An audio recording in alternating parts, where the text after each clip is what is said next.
봄 이사철 앞두고 전세 사기가 기승을 부리고 있습니다. 어떤 전세 사기가 있고 어떻게 막을 수 있을까요? 손수호 변호사와 자세히 짚어보겠습니다. 어서 오십시오. 네, 안녕하십니까. 흔히들 기사 보면 이중계약 피해가 제일 많더라고요. 네, 대표적인 거 좀 소개를 해주시면. 네, 최근에 1인 가구가 늘고 네. 또 전월세난이 좀 심각해지기 때문에 분쟁이 더욱더 늘고 있습니다. 네. 우선 임대인, 즉 네. 집주인이죠. 집주인이 첫 번째 사람과 임대차 계약을 체결합니다. 네. 그래서 첫 번째 임차인이 생기는데 네. 알고 보니 그 임차인이 이사 오기 전에 네. 두 번째, 세 번째 여러 사람과 유사한 계약을 체결하는 것이죠. 네. 그렇다면은 그 중에 한 명은 들어와서 살 수 있겠습니다만 나머지는 어디서 삽니까? 그러니까 돈만 이제 결국은 날려버리게 되고 네. 갈 곳이 없어지는 상황이 되기 때문에 굉장히 네. 큰 문제가 되고요. 네. 최근에 인천이나 경기도 네. 부천, 성남, 안성, 안양, 안산, 남양주, 구리 등에서 굉장히 많이 있고요. 네. 저희 같은 경우도 이런 경기도 일원에서 유사한 사건들을 지금 굉장히 많이 실제로 다루고 그런 경우는 있습니다. 아무래도 이제 전세금 목돈을 챙겨서 집주인이 달아나는 경우가 다반사겠군요. 그러니까 이중계약을 하겠죠. 그런 경우도 있고요. 네. 또 아니면은 집주인도 아닌데 집주인인 것처럼 하는 경우도 있고, 네. 그리고 또 부동산 중개업자가 네. 이렇게 집주인으로부터 위임을 받았지만 집주인이 시킨 범위를 넘어서 이제 범죄를 저지르는 경우도 있고 다양한 유형들이 있습니다. 네. 이런 이중계약도 있습니다. 저희가 화면으로 구성했는데요. 보시겠습니다. 다세대 주택이 밀집한 경기도 성남의 주택가인데요. 세입자 김모 씨가 2년 전에 5천만 원의 전세 계약을 하고 이 집에서 살고 있었는데 그런데 최근에 이 집이 전세가 아닌 월세로 계약됐다는 사실을 집주인에게 들었습니다. 알고 봤더니 부동산 중개인 조모 씨가 집주인에게는 월세 계약을 해놓고 세입자들에겐 전세돈을 받아간 겁니다. 잠도 못 자고 밥도 못 먹고 월세를 내고 살기에 좀 부담이 많이 되잖아요, 생활하는데. 그래서 되도록이면 싼 거라도 전세를 들어가자 그래서 전세를 얻은 거예요. 인근에 사는 다른 세입자들도 비슷한 피해를 당해서 전세금 수천만 원씩 떼일 처지에 놓였는데요. 엉터리 계약서가 아니냐고 월세를 줬다는 거예요. 저는 2년 동안 전세를 살고 있는데. 조 씨는 2월 말에 문을 닫고 잠적했습니다. 모두 19명이 6억여 원의 피해를 입은 것으로 확인됐습니다. 그러니까 당하는 분들이야 순식간에 나갈 테지만 그렇습니다. 보면 상식적으로 왜 집주인과 계약 안 하고 중개인과 했을까 이런 생각은 듭니다.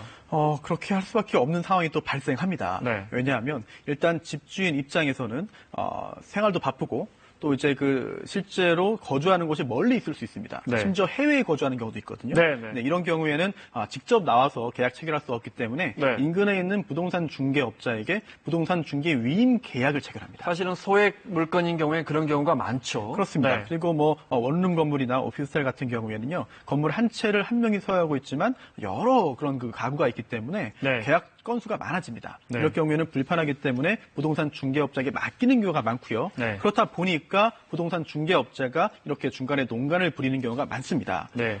그런데 이런 경우에 문제는 이렇게 집주인으로부터 위임받은 범위를 넘어서 네. 부동산 중개업자가 범죄를 저질렀을 경우에 피해를 고스란히 입을 수밖에 없거든요. 네. 세입자 입장에서는. 그러다 보니까 이러한 피해를 막기 위한 최소한의 조치를 해야 되는데요. 그 부분이 중요합니다. 네. 뭐냐면 우선은 집주인과 직접 만나서 최대한 계약을 체결하도록 노력을 하되 네. 현실적으로 어려울 수가 있습니다. 네. 특히나 요즘처럼 전세난 월세난이 있는 경우에는 그렇게 요구했다가는 사실 좋은 물건을 잡을 수가 없거든요. 네. 그렇기 때문에 어쩔 수 없이 집주인을 직접 못 만난 경우에도 네. 신분증을 확인하고 그리고 전화 통화를 해보고 네. 그리고 마지막으로 가장 중요한 것이 이제 계약금 등등을 송금할 때 네. 중개업자에게 송금할 것이 아니라 네. 직접 집주인인 임대인 계좌로 송금을 해야 됩니다. 이런 부분만 그 하나만 지켜도 네. 나중에 문제가 생겼을 경우에 상당 부분 피해 회복을 받을 수가 있는데요. 네.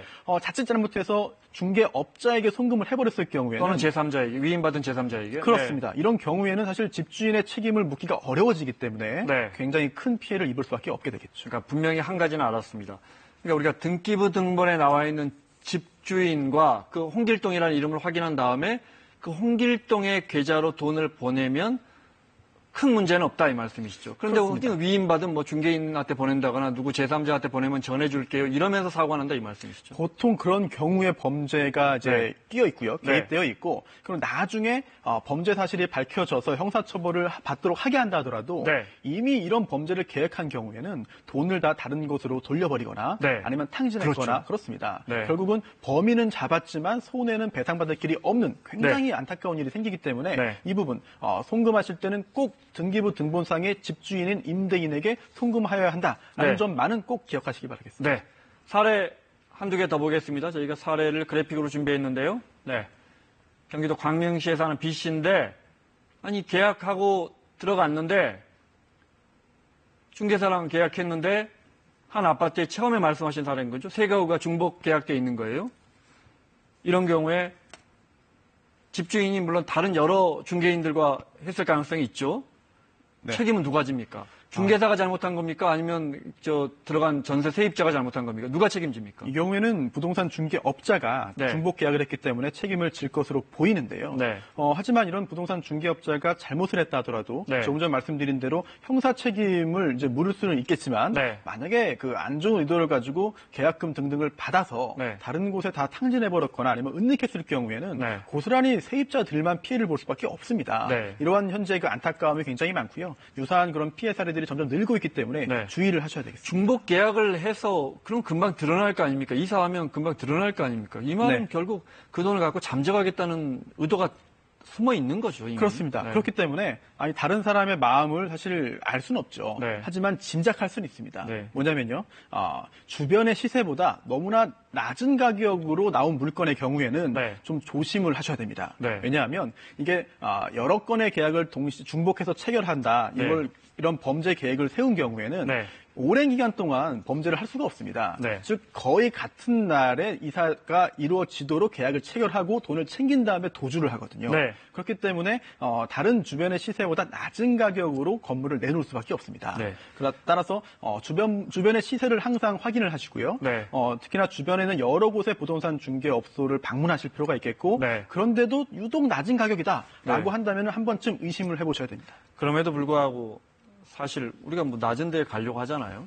근데 집주인이 맘먹고 중복 계약하려고 하면 피할 수 있는 길은 없어 보입니다. 상가 같은 경우에도 중복 계약 피해가 뭐 자주 일어나던데 네. 이게 맞습니까? 예를 들어 어떤 나쁜 이 분양 대행업자나 시행사가 상가 하나를 10명에게 중복 분양하고 도주했단 말이에요. 네. 그럼 첫 번째 분양받은 사람은 네. 겨우 운 좋게 상가에 대한 주인이 인정이 되고 권리가 인정되고 나머지 9명은 안 된다. 이 말이 맞습니까? 정확하지는 않습니다. 네. 주로 첫 번째 계약한 그런 그 당사자가 권리를 취득할 가능성이 상대적으로 높겠습니다만 네.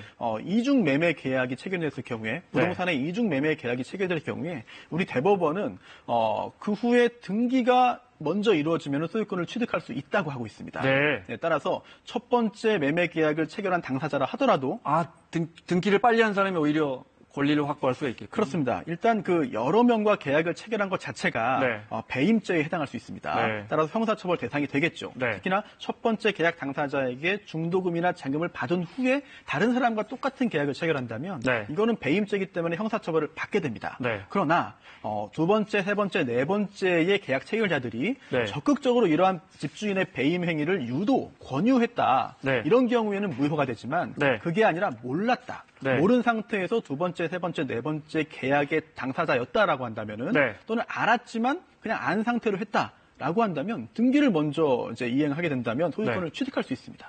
알겠습니다. 그런데 요즘에 전월세 계약할 때 전부 확정일자 등으로 인해서 무조건 주민센터에 신고해야 합니다. 그 전입 신고하면서요. 그죠? 네. 네. 그 월세 같은 경우에 월세액까지도 신고하게 돼 있는데 만약에 중복 계약을 했다면 그러면 그 집에 똑같이 들어가게 되는데 그럼 주민센터에서 이런 게 이 집에 이미 어느 분이 거주하고 신고했는데요. 며칠 전에 이렇게 확인할 수 있는 방법은 없을까요? 이게 사전에 확인이 안 되고요. 네. 사후적으로 확인이 됩니다.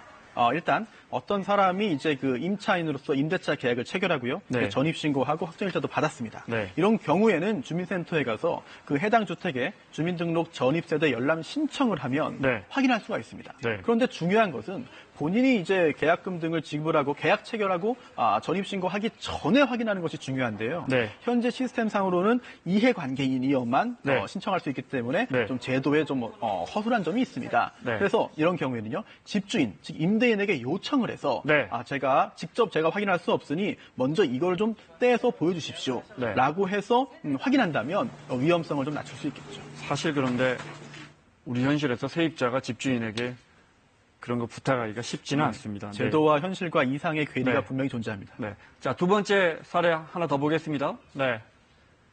아주 흔한 사례입니다. 집주인이 선순위 대출이 있는데 후순위로 세입자가 들어가서 경매로 넘어간 집에서 전세 보증금을 떼이는 아주 흔한 상황입니다. 우리 주변에 많은 분들이 이런 걸 겪고 있는데 기본적으로 중개사분들이 네. 선순위 등기를 떼서 선순위 권리관계를 확인해 주잖아요. 그런데 그렇죠. 왜 이런 일이 되풀이되죠?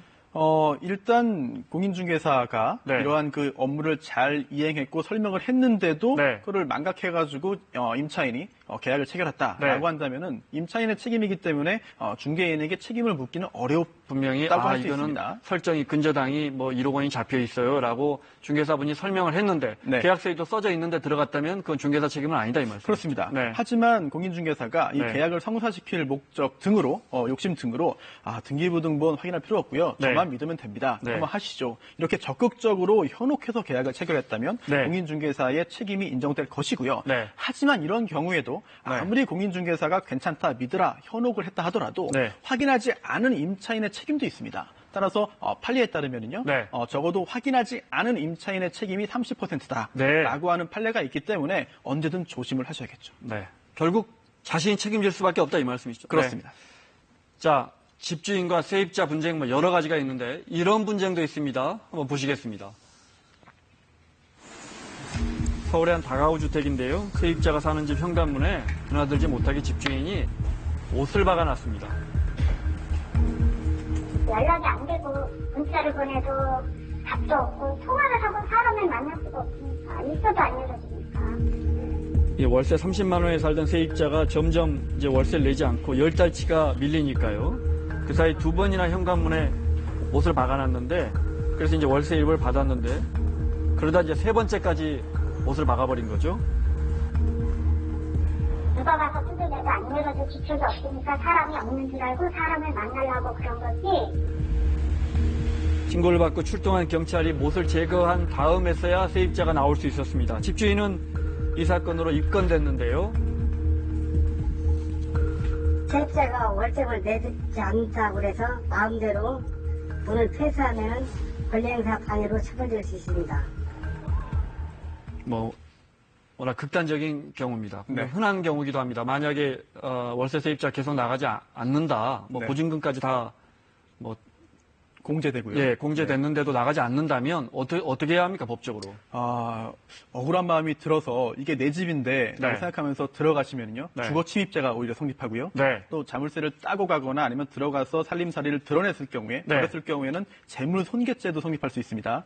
내 집이지만 그렇습니다. 네. 조심하셔야 되고요. 네. 그렇기 때문에 법적으로는 명도 소송을 제기해서 네. 승소한 후에 강제 집행을 해야 되는데요. 네. 하지만 이게 6개월 이상 1년까지 걸리는 경우도 있고요. 네. 특히나 임차인이 마음먹고 악의적으로 소송을 지연시키면 네. 시간이 더 지연될 수 있습니다. 게다가 모든 절차를 다 진행해서 이겼다 하더라도 네. 나중에 그 살림살이를 또 자신의 임대인, 집주인의 비용으로 창고에 보관해야 됩니다. 네. 여러 가지 그 곤란한 점이 있기 때문에 원만한 합의가 상책이겠고요. 하지만 집주인 입장에서는 받을 돈도 못 받고 밀린 월세도 못 받고 네. 오히려 이사비 또는 위로비 등등을 지급하고 해결하는 경우가 많거든요. 네. 집주인과 임차인 사이에서도 이런 분쟁들이 점점 더 늘어나고 있습니다. 네.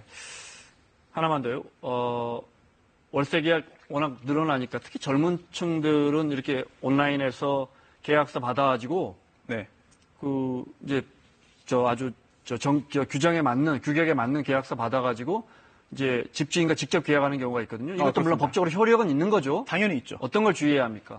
일단 공인중개사가 개입되지 않을 경우에는 공인중개사가 하는 업무를 본인이 해야 됩니다. 네. 그 중에 하나가 바로 등기부 등본 내용을 정확하게 확인하는 것이죠. 권리 확인해야 됩니다. 그렇습니다. 이게 그 건물, 그 네. 주택의 등기부가 맞는지 첫 번째 봐야 되고요. 네. 두 번째는 그 주택에 부동산의 압류, 가압류, 저당권 설정 등기, 가등기가 있는지를 봐야 되고요. 네. 또한 마지막으로 가장 중요한 게 있습니다.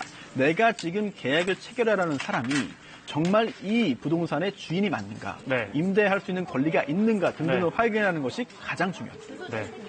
계속 강조해 주셨지만 하여튼 전세나 월세 피해를, 사기 피해를 막으려면 내가 계약하려는 집의 집주인과 내가 지금 계약하고 있는 당사자가 맞는가를 분명하게 확인해라 이 말씀이시죠? 그렇습니다. 신분증 확인하고요. 네. 혹시 대리인과 계약 체결했을 경우에는 네. 전화 통화를 해서 확인하고 네. 신분증 사본을 받고 네.